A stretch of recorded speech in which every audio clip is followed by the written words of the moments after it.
gomazko paletako txingudi txapelketa dela eta Ramuntxo berri trinketera hurbildu gara, ez bakarrik txapelketaz, baizik eta Irungo trinketeaz hitz egiteko, eta horretarako Ander Montserrat daukagu gurekin, trinketista irundarra. Arratsaldeon. Arratsaldeon.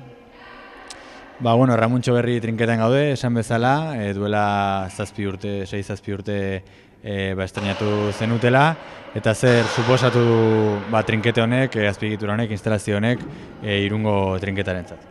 Egia esan, Irungo trinkete honek, ekarriduna Irungantzat izan da kristona.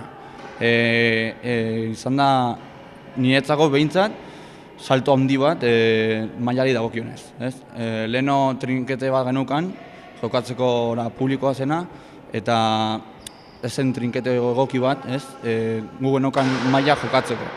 Eta entortzen ziren kanpoko jende asko, eta karo, zokaten kriston abantaia, gu trinkete txar bat genukan. Eta honi esker, nivela asko. Handitu da eta guretzako ikaragarria izan da. Zuk trinkete ezberdin asko ezagutuko dituzu, eta Irungo haue nolakoa da besteekin konparatuta, ze maila dauka? Espainia maila nik esan dute honetarikoa fijo. Dago bat Mendillorri oso ona eta gero nietzako hau izango zen bestia. Eta iparraldean ebai, antzekoak dira, eta egia esan oso trinketo ona da. Ezagutzen ezberdinentzat ze diferentzia dago trinkete baten eta ezagutzen dugun ohiko frontoi baten artean? Trinkete bat izango genuke lau pareta dituela, frontisa, ezkerra, eskubia eta errebotea.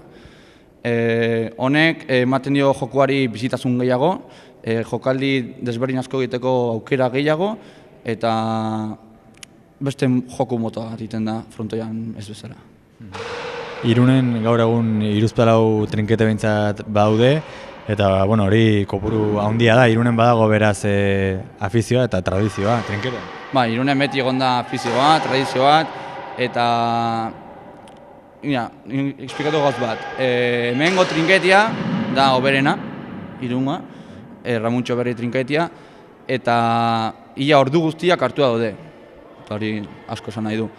Baina gero beste trinketia jende gutxi juten da. Jende guztiak hemen jokatu nahi du eta denak ez gara sartzen. Nik gehiago entrenatu nahi dut, klubuko jendea ere bai, baina ez daude ordua denentzako. Eta hori niretzat, ez dakit,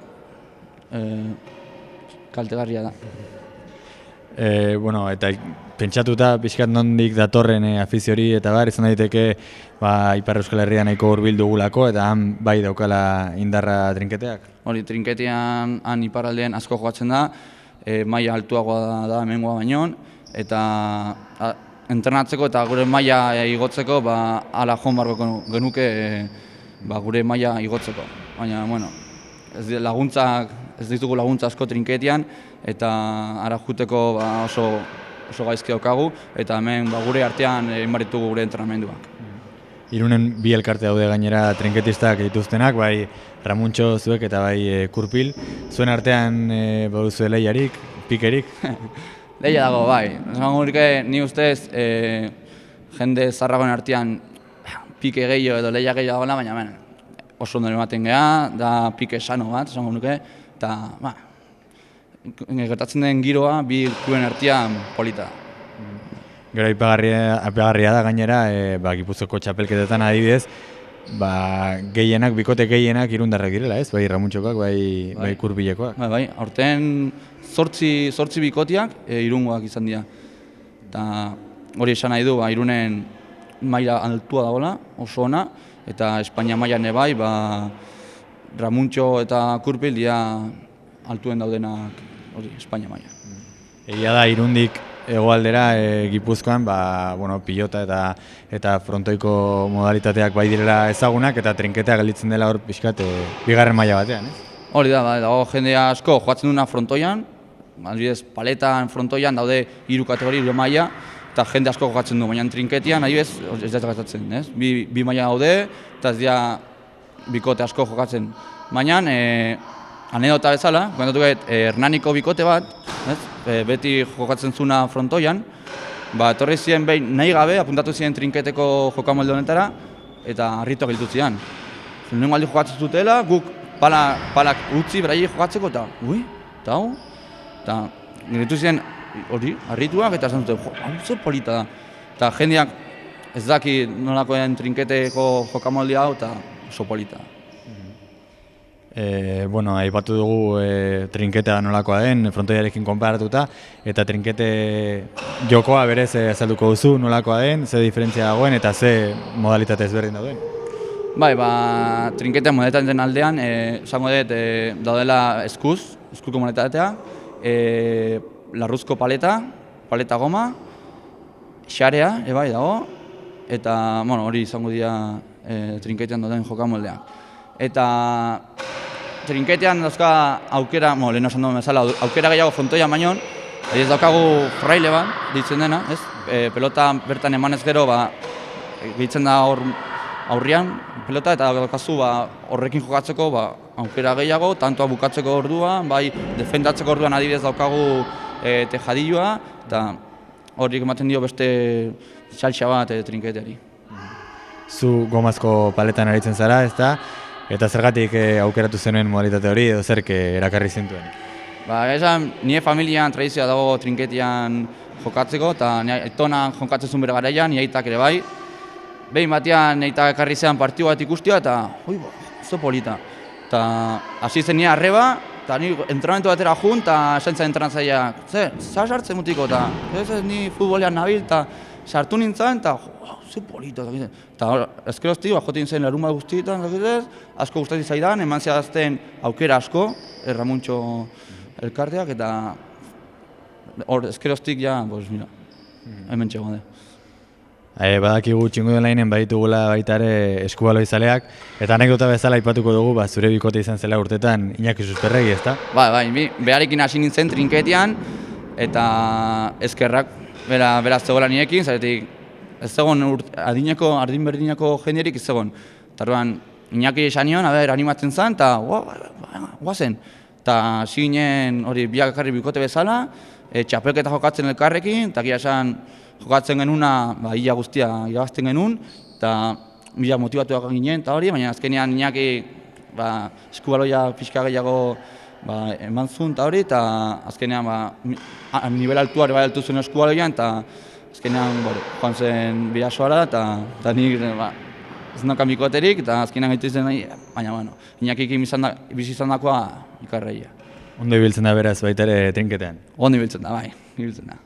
Zuk berak ez bezala aurrera jarraitu zenuen, eta maila polita lortu ere baita mundialetan ere ibili zara, eta Ameriketan egon zara behin, baina gehiagotan ez da? Bai, hori da, egon naiz bi mundial sub-22etan, bat Argentinan eta Uruguayen, eta oraintxe bertan Mexikon egon naiz, senior bezala, lehiatzen, eta ez dauka zer ikusia hemen jokatzen den moduarekin, eta bizi izan dakoa, oso ona izan da, bai maila gehiago lortzeko, eta bai esperientzia bezala, hori, joatea Ameriketara, jende gehiago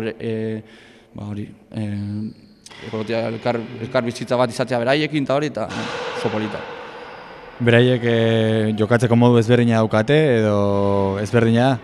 Bai, beraiek eretzute material bat biziago azkarragoa, eta hori asko sumatzen da. Trinketiak ere bai hangoak dira azkarragoak, eta orduan beraiek dira fisikoki eta dena ere bai gu baino gehiago dira, eta hori abantai bezala izan da, dena hori oso fuerte jotzen dute, gu baino azkarrago, eta hori ohitu arte, pixkako kostatzen da, baina gero ja ohitzen zera, eta partido politak ikusten dira berai eta gurin artean. Zintzuk dira onenak trinketan eta bereziki paleta goman? Paleta goman bereziki betianik, Argentina izan da berena. Esan beharko dut, Argentina ez duela partio bat galdu historia guztian, eta grupoko partio ez zer, denak irabazitu beti, eta hori aipagarria da. Eta han oberenak hortaz bizidea, eta orduan guri asko atatzen digute. Eta gero Uruguai ere bai, oso ondo ibiltzen da, eta gero lehen esan bezala, iparralde ere bai, oso ondo ibiltzen da. Zein da zuk lortu duzun posturik onena edo lorpenik handiena trinketean? Ni trinketian ni ustez, hoberena izan da Uruguaien joan den urtean, Gorka Palosekin, Irungo ere bai, Ramuntxokoa. Beharekin lortu genuen laugarren postua. Naiz, pena bat izan zen laugarren postua lortzia, ni ustez domin bat lortzia ustez alko zela, baina bueno, azkenean ezen posible izan, baina bueno, oso txapelketa polita egin genuen, Frantziari bat zizaion, oso zaila zen, Uruguaiari hor bertan ebai partidu karagarri bat egin genuen, eta azkeneko momentuan justo galdu, baina oso txapelketa polita. Irunen ere antolatzen dituzue txapelketak eta esan dugu Txingudi txapelketarekin ari zaretela, orain aste hauetan gainera 20 urte bete ditu okerez banago, ezta?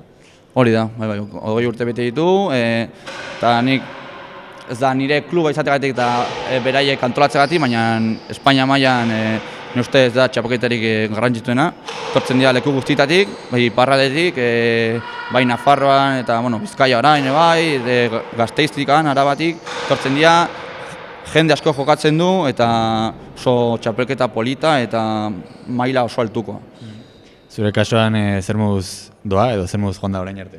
Oraintxe bertan oso ondo joan da, bikote garrantzitsu asko irabazi diegu, eta oraintxe bertan semifinaletan gaude eta momentuz ondo goaz, ez dugu partido bat galdu eta ondo goaz. Pentsatzen dute urteko azkeneko txapelketa, azkeneko hitzordua izango dela, eta hurrengo urteari begira, 2015 begira, nola dator denboraldia? Aurten ja bikote bezala ja Gorkarekin hasiko naiz. Lehen nokan Iñaki hasieran, eta gero ja egon nintzen Peio Begiztainekin, nire bikote orain arte. Eta orain ja biak Gorkatanik oso gaztea gara, trinketean ibiltzeko 21 urte dauzkagu, eta orain ningo dugu bikote bat osatuko dugu. Eta nire ustez urte polita izango da. Helburu bezala dena irabaztea daukagu, behintzat saiatu. Eta 21 urtekin hori helburu bezala hori izatea, aipagarria da. Udari begira beste bideirik egongo da Ameriketara? Bai. Aurten Argentinan Kopa Mundial bat egongo da.